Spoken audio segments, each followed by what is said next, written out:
I left. It was coming up, so I left before they actually closed. You know, I started looking for another job when you knew they were going to be closing.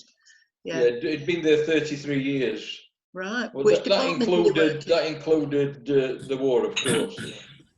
Which department did he work in? It was in the foundry. He was a co-maker or moulder. Yeah. Oh, he probably saw me. I used to go around on a Friday working for the engineers. I had to take out the weekend working sheets, and I had to wear a hard hat. And off I used to go around all the departments, over the bridge and into all the departments, handing out their weekend working sheets. So I saw him, or he saw me, I should say. Right, I'll carry on then. So I joined Sheffield United in June 1971, which was the same day that Stuart Scullion arrived, for those of you that remember Stuart. Stuart. There were actually 4 people, including myself, that worked in the office, and Arnold Newton. And last night I found this, I knew I'd got this photograph, and luckily enough I managed to put my hands on it. I don't know if you can see it. It was when Arnold Newton retired. I don't know if you can see that.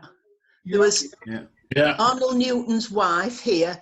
The man next to her, I think, is John Nash, who was the secretary at Yorkshire County Cricket Club. Was, yes.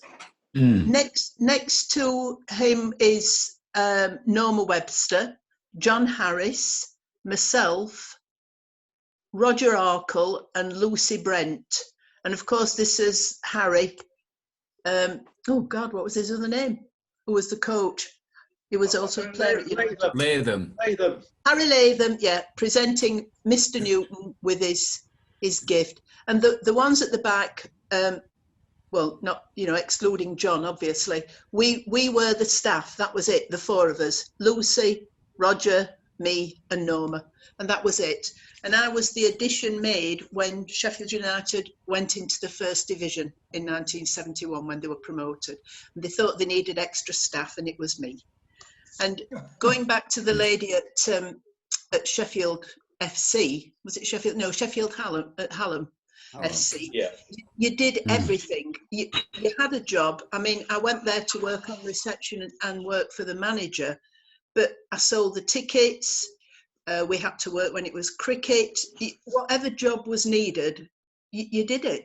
You know, you had a job title, but it included everything else that needed to be done, with only 4 people. And I always say to people, there was never a game that didn't take place. There was never a programme that didn't get printed. There were never tickets that didn't get sold. You know, everything happened that happens today, and there were 4 people. So I don't know what, I'm often baffled by what do they all do today, because the club, I don't suppose anybody noticed the difference, but from 4 people to God knows how many people today. I worked for 4 managers. There was John Harris, Ken Furphy, Jimmy Cyril, and Harry Haslam. John, yeah, probably I worked for the longest. And I was saying to Keith the other day, have you ever known anyone who would turn down a wage increase? I've never met anybody who would turn down a wage increase, but John Harris did. And, you know, it's never published anywhere. I'd gone up to John. When John was stood down, because he was under pressure from Hassel, John Hassel, he came across and worked in the pavilion alongside us, but upstairs where they used to have the cricket lunches and things. And so I used to nip upstairs, take him a cup of tea, or take his post, or go and do a letter for him, whatever he needed.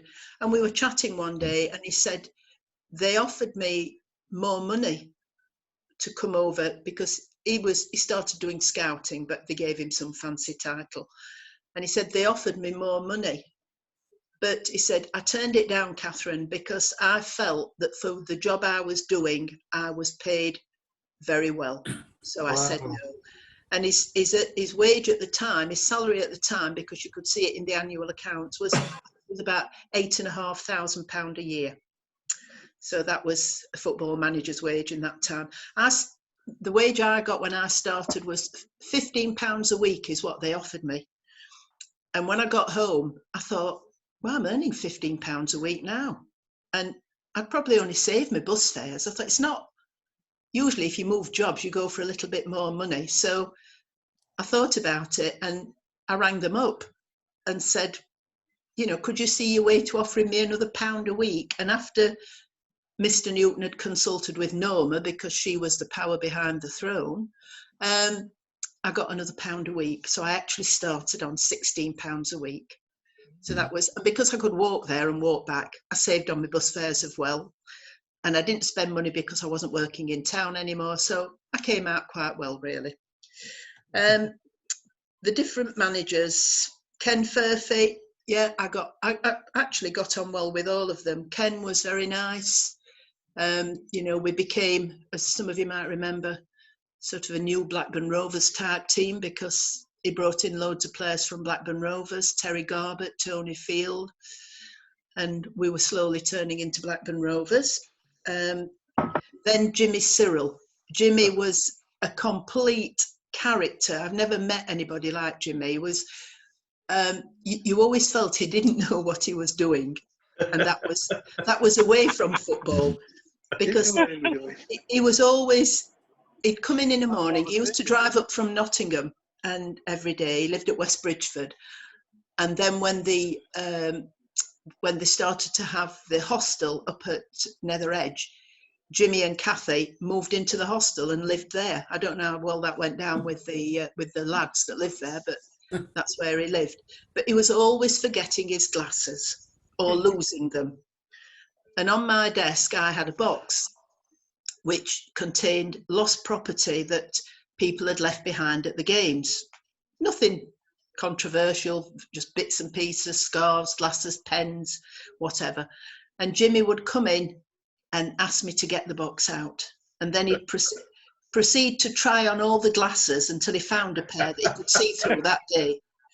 And he had a little box on his car under the wheel arch where he kept a spare key, because he was always losing his keys. So he had a box stuck under the wheel arch where he kept his spare key in case he lost his key somewhere and he didn't know where he'd put it. But he was a really kind man. And I said to Keith, well, the first Christmas he was there, I'd gone out Christmas Eve or whatever. We'd finished work early and I'd come home, got ready and gone off out. And there was a knock at the door, and my mum went to the door, and there was this, she said, this little man stood there who she didn't know, with a Scottish accent, and asked if I was in. And she said, well, no, she's gone out. And it was about 8:30. And it was Jimmy who'd gone, I don't know where, he'd gone back in the office to find my address. But because he wasn't around when we left early and he'd bought me a Christmas present, he'd gone and found my address and then driven up to Myrtle Road and handed my mum the Christmas present that that he'd not seen me at Christmas time. So it was a really nice man. And when they went on a pre-season tour, when he came back, he'd got a daughter, he'd got a son and a daughter, and Kathy, his wife. So he always brought back bottles of perfume, but he always included me in this gift. And Jimmy used the boardroom at Bramhall Lane, as it was then in the pavilion. He didn't want to be walking across to John Street and walking back. So he sat in the boardroom. And when he came back from the pre-season tour, he'd pop his head round the door in the office and beckon me in. And I'd go in the boardroom, and there were the perfumes lined up on the table. And he used to say, pick one. And I could pick a bottle of perfume, and then he'd gather the others up and take them home. And his wife and daughter, and I think the son's girlfriend, had the other 3 that were left. So he was a really kind man, really nice man. But a few years ago, I went to a testimonial game at Derby County. I've got some friends, he played at Derby. And we met him when we went to America, more of that later. And I'd gone to see this Ted McMinn. I don't know if anybody remembers Ted McMinn. He played for Derby, and they called him the Tin Man. He lost his leg, didn't he, Ted? And he was nicknamed the Tin Man. Well, they had a testimonial match, and I'd gone with Liz and Roger to the match, and we were sat in the box. And I mean, it was a good game because they played Rangers, and there were quite a lot of Sheffield United connections. And I found my programme this morning, the souvenir book, And I got the autographs of Paul Gascoigne, Andy Gorham, oh gosh, who else was on it? A load of people Nigel Spackman, who played for Rangers or Derby, and they'd also, a lot of them had been at Sheffield United. And after the match, they've got these different bars at Pride Park. I don't know if you've ever been in. They've got the different bars, and we'd gone into one of the bars afterwards. And Roger had gone to get us a drink, and he came back and he said, "There's somebody you know across there." Here we go again. And I said, "Oh, is there?" So I said, he says, and he pointed out this table. He said, "The chap with his back to you is the one you know." So I said, "Right." He says, go across." So I walked across, and the man with his back to me was Jimmy Cyril. So I sort of stood because various people were talking to him, and eventually there was just me standing there, and I just said, "Hello, Mr. Cyril." And he looked up at me, and I said, "I don't expect you'll remember me." I said, "I used to work for you at Sheffield United." And he just looked and he went, "Were you one of those bloody secretaries?" So I went, "Yes." He went, "Oh, there were a lot of them." "Oh, right, okay. Well, are you keeping well?" And that was it. But no, he obviously didn't remember me, but that was the response I got. "Are you one of those bloody secretaries?" So, and I thought I'd made an impression on him, but obviously not. So that was Jimmy. Then after Arnold Newton retired, we had Keith Walker. Keith came in, and as I'm sure a lot of you will remember, Keith was a FIFA referee, and he actually, I found out not that many years ago, although he was an administrator, because then there were no full-time referees, he was an administrator in Kent. He lived in Ashford. He'd never really been on the administrative side of football. And he came in, and on his first day, Norma Webster, who, as I say, did run the office at Sheffield United, she put her chair at the side of his desk in his office. And when he arrived, she said to him, "Oh, I've put my chair at the side of your desk, and when you've settled in, I'll come in and sit with you and go through things." And he just said, "Right, thank you very much." And off he went into his office. And about 5 minutes later, the door came open. Keith was quite a big bloke, and he didn't do things gently. The door would swing back violently, and in came Keith carrying Norma's chair. And she stood there looking at him, and he put a chair down at a desk, and he just said to her, "When I need your help, I'll ask you. Thank you." She was livid, absolutely fuming. And from that day onwards, there was a hate relationship between them. And within, I can't remember exactly, no more than 6 months, Norma had left. And that was it. She'd gone. But Keith wanted to do things his way, and he learned on the job, and eventually, you know, he did a good job. But as I'd said to this Keith, one of his first jobs was to go to court with a player we'd just signed from Huddersfield called Bob Campbell. Oh, Bobby. And Bob had been in bother in Huddersfield in a fight, I think, and he'd been, you know, charged and was to appear in court. So Keith went with him to court. That was one of his first jobs. So a good introduction to a football club is going to court with a player. Bob was fined. I think Keith pleaded his case, and that was it. But Bob was a really nice lad, probably a little bit misguided. He liked to drink. That was his downfall. And he lived at the hostel, and they used to go out at night, and he was the older one, so he'd take the young lads with him. And then if they got back later than, I don't know if they're supposed to be back for 10 o'clock or whatever, they'd stand on Bob's shoulders, and the others would open the windows up above and pull them in, because he was a big lad, Bob, and then he could get up on his own. But the young lads needed Bob's assistance to get up and in the window. So that was Bob. Then we had I'm sure you'll remember Jimmy Johnson. Yeah. Jimmy liked his drink. Oh dear. Jimmy used to come into the office in the morning, and you had to, stand back because you could always smell the drink on him. And I don't know if anybody remembers, he crashed his car on Sharrow Lane at the top, going towards Sharrow Head. And it was obviously he'd had too much to drink, and he went into a lamppost, I think, just near Sharrow Head. But what did he do? He just got out and left it and then walked to the hotel.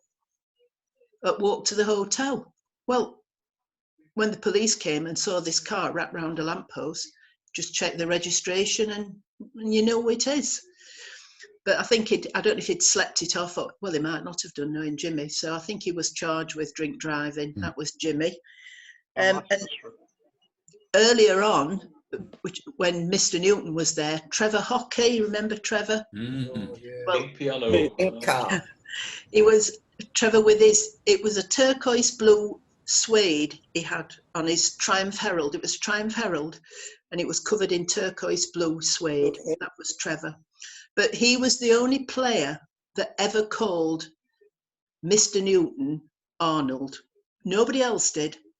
And he wasn't very tall, Trevor, and in the reception, we'd got ridges on the front of the reception, and he used to come in and climb on the ridges, so it made him really tall, hold on to the counter, and he'd shout, "Morning, Arnold," at the top of his voice. And people then, you called everybody Mr. It was Mr. Harris, Mr. Newton, Mr. Short. I called everybody Mr. We all did. You didn't call anybody by the first name.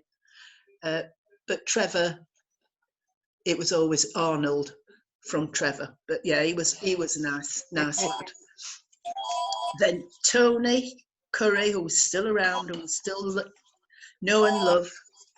Tony, one day, Dick Ragg came into the office when Keith was there, and he was in most days, was Dick. And then after he'd gone, Keith called me into the office, and he said, "Oh, I've got a little job for you." So, right. He said, Dick Ragg has been at an FA meeting, and it was a time when Don Revie was the England manager. And as I'm sure you'll remember, Tony and a lot of as they were known then, the flair players, didn't get picked for England. And it turned out that one of the reasons, well, this was what Don Revie had said to Dick Ragg, that he didn't like the way that Tony arrived at the meetings wearing jeans, when it was an England get-together, wearing jeans and an open neck shirt or just a jumper. He liked his players smart, and he expected them to arrive at the England get-togethers smart. So Keith had asked me if I'd have a word with Tony to smarten up, which I didn't really want to. Couldn't Don Revie have had a word with him? Well, he was you would manager, have thought, couldn't he have? Yeah, you would have thought so, but not Don Revie. No. And so I asked Len Badger, because Len was very friendly with Tony. So I asked Len.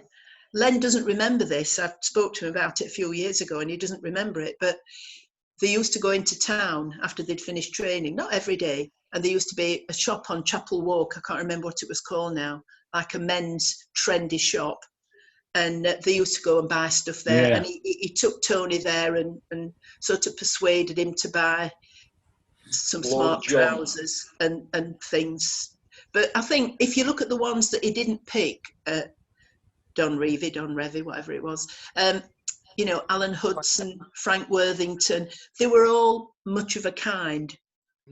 They weren't the lads that turned up in ties and smart. So I feel that did have a bearing on their being chosen for the England team, because he just didn't like. He was so used to the Leeds United players, who obviously knew him and knew how to turn up looking the way he wanted them to.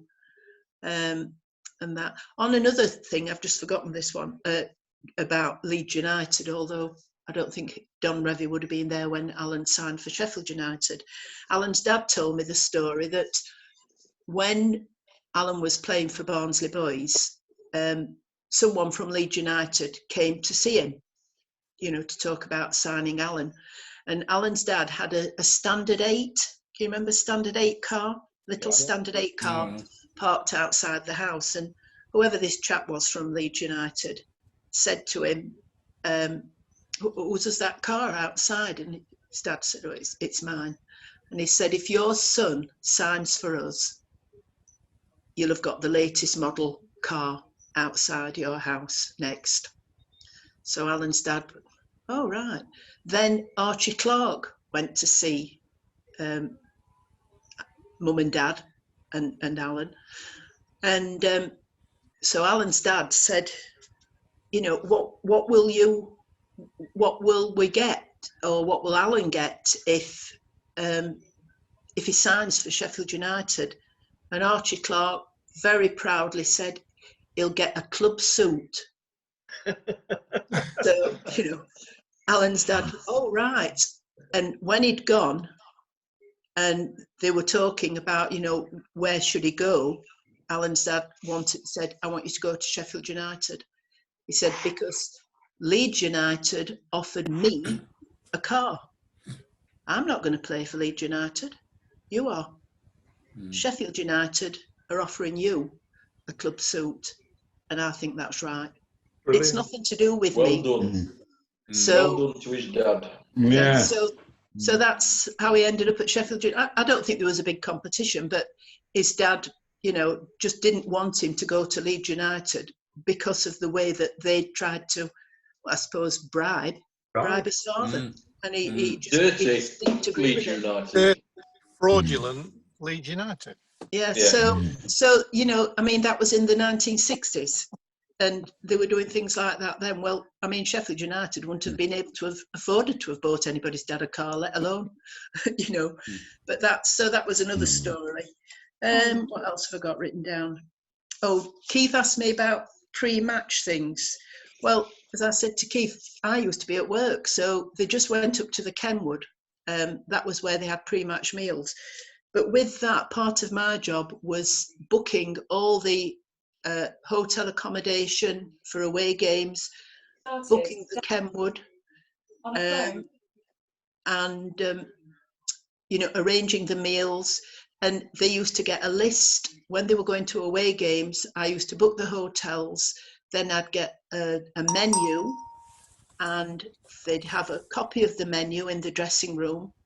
And they just had to let me know what they wanted to eat when they got there, what they wanted for the pre-match meal. And then I would ring the hotel and book everything. So all they had to do was turn up, because everything else was done for them. And when they went on trips abroad, I had I kept a book with the passport details in, and I would remind them all when they needed to get a new passport. And all they did was get the photographs and then bring them in, and I filled the form in, they signed it, and we sent it off, got the passports back, and that was it. So they didn't have a lot to do really when they were as players. And then things moved on, and Alan and I got back together, and off we went to America. Oh, one more thing before that, with Jimmy Cyril. Sorry, I've never done this before, so it's a bit disjointed. Keith Edwards was renegotiating his contract when Jimmy was the manager. And in those days, players just negotiated their own contracts with the manager. I'm not even sure if the secretary went in. I think it was just with the manager. They'd have a guide from the secretary, what they were, and the board, what they were, you know, prepared to pay. But when Keith had been in and he'd left, Jimmy came in the office and he was absolutely astounded. And he was, you know, that bloody Keith Edwards. He used bloody a lot, about that bloody Keith Edwards. Do you know what he's asked for?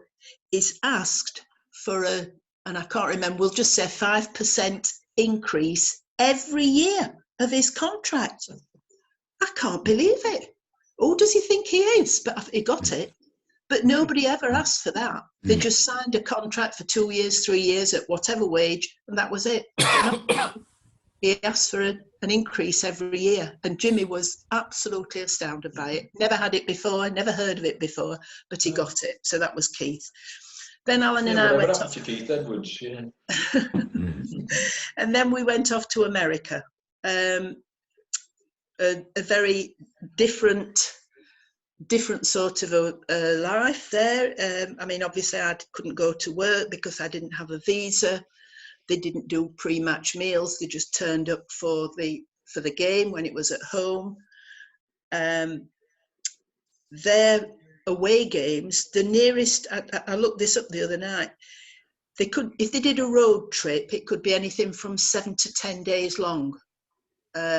Especially when they went, they'd probably do Chicago, Toronto, Vancouver, Portland. That'd be a 10-day road trip, and they'd play those games within the 10 days. But you didn't go to the away matches. We did go to one away match. The nearest away match was Dallas, which was, we were in Tulsa. Dallas was 258 miles away. So if you wanted to drive, it was 4.5 hours there, 4.5 hours back, or it was a 1-hour flight each way. The one away match that I did go to was New York, and there was a couple that were the supporters at the Tulsa team, and they were going to drive to New York from Tulsa, which is 1,352 miles. And they went to the club and they said, would any of the players' wives like to go with them? Because they'd got one of these customized van things, and there was room. So Alan and Roger Davis, who used to play for Derby County, we became very good friends with Roger and his wife, and to this day I am still very, very good. I should have been at Roger's 70th birthday party on Sunday, but because of the restrictions we're living under, I couldn't go. So I've been, godmother to one of their sons, and because Liz and I were the only two of the wives that didn't have children, we could just up and go. We didn't need babysitters. We could just do what we wanted. So the lads said to us, well, why don't you two go? Right, we will do.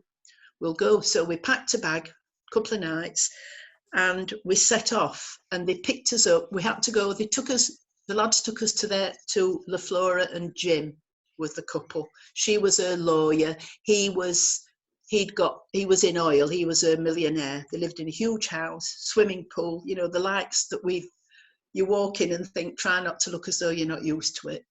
It's fantastic. It was just, you come from a council house on Myrtle Road and you go in somebody's house with a big swimming pool and huge house, you're just a bit gobsmacked. So we set off at 8 o'clock on the Friday, and we only stopped for something to eat or toilets, and that was it. And they drove through the night, and the journey took us 32 hours. We arrived in New York at 4 o'clock on the Saturday afternoon. So we left at 8 o'clock Friday morning and got to New York at 4 o'clock on Saturday afternoon. And then we had a bit of time on the Sunday. The match was Sunday night. So Liz and I went into New York, and we did a bus tour around New York, went out to the Statue of Liberty, but couldn't get off because there was a bomb scare. So I've got loads of photographs of the Statue of Liberty, but we never actually got off. And then we went back to the hotel, and off we went then to the game at the Giants Stadium, which was fantastic. I mean, we'd never seen anything like it. They'd got the big screens there. Every player was introduced individually. The picture came up on the screen and it said where they were from, the name, and to say Alan Woodward, Sheffield, UK, and then Roger would go on, Roger Davis, Derby, UK, and all this. And of course, at the time, New York Cosmos had got all the stars playing for them. So, you know, I've seen Beckenbauer and all these sorts of players. It was quite an experience to go there. But then we got a 32-hour journey back. You know, it was great because you loved it, but you knew you got this long journey back, and they drove through the night. So Liz and I took it in turns. I'd sit up with Jim and she'd sit up with LaFlora. And there were times when we were driving along and the roads, especially in Tennessee, were just long, long straight roads. And Jim had been nodding off and I'd been nudging him, and it was a bit scary, but it was fantastic. You know, it was, we went through St. Louis, we saw the Blue Ridge Mountains. So every time we saw somewhere that got a song attached to it, we'd sing. Oh, John. Yeah. In the Blue Ridge Mountains of Virginia, on the trail of the lonesome pine, neath the pale moonshine, a heart sent twine, where I carved her name and she carved mine. That'll do. Is that all right, Paul? Yeah. Yeah. Or you could do St. Louis. There's a song about Meet St. me in Louis. St. Louis, Louis. Yeah. Meet Yeah. me by the fair. Yeah. So we well. did a sing Stop song provoking me. there. But yeah, it was very different. And obviously then things changed and I came back to England. I didn't go back to Bramall Lane, obviously not to work. I didn't go back for a few years in the 80s. I just found it too painful. But eventually I started going again. I've now had my season ticket in the seat I'm sitting in now for 30 years. So I've been back for a long time. You could just buy a ticket on the day. So didn't get a season ticket at first. We sat in the South Stand. Well, that was another story. The South Stand, Keith Walker and I went in one Sunday and placed every person who'd wanted to sit in the South Stand when it was open. We put them all, we allocated them all a seat. We spent all day Sunday allocating people seats in the South Stand, as it was called. And there was then, it's not the same now, when that stand was built, the number of seats was 8,001. Why one? I've no idea, but it was 8,001. And, you know, we spent the day doing that, because when people used to come in and go in the stand to have a look at what seat they wanted, everybody wanted to be halfway back and in the middle. So when you've got about 4,000 people all wanting to be halfway back and in the middle, it's a little bit difficult. But we managed it, and I think most people were happy with the seat they got. So I'm now deputy chairman of the Senior Blades. So whenever we get back after this pandemic, Keith's a member of Senior Blades. We have lunches and we have speakers and entertainers, and it's all very nice. And, you know, I'm really happy that my connection with Sheffield United is ongoing. Mary, I've known since the 70s, haven't I, Mary? You coming into Bramall Lane in the 70s, so I've known Mary a long time, Keith a long time. And it's amazing how many people that, you know, I still know from those long days. So I hope you've not found it too boring or No, never done that before. fantastic. Thank you. You're welcome.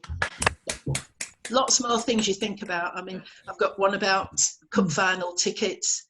Keith used to allocate the cup final, you know, people used to apply for cup final tickets. Keith would allocate them, and then he'd give me the bag with all the cup final tickets in, and I would take them home and sit on the floor at home with them spread out, putting them all in envelopes, because it wasn't really the officers.